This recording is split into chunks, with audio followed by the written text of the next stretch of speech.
چقدر دلم میخواد همین الان بیام سراغت.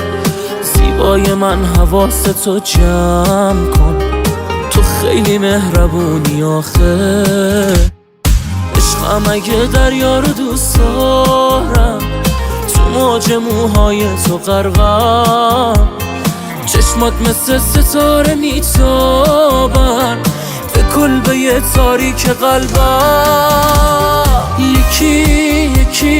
یکی یه دونم، دلت نلرزه مهربونم که در میره واسه تو جونم. عشقم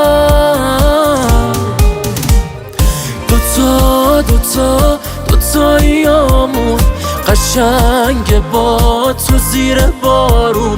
دلم باهات آروم آروم. عشقم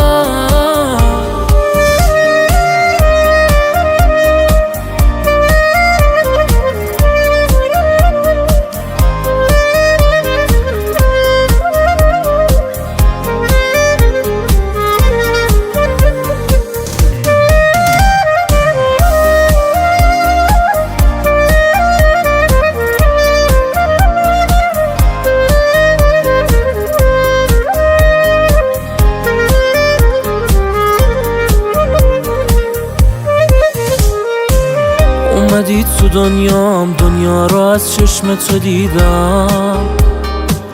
اگه مال من شی یه شهری و مهمونی میدم.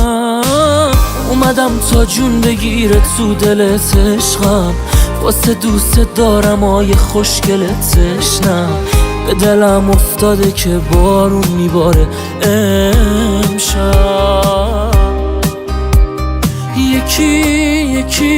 یکی دونم، دلت نلرزه مهربونم که در میره واسه تو جونم. عشقم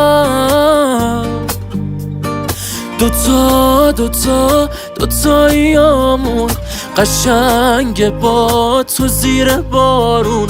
دلم باهات آروم آروم. عشقم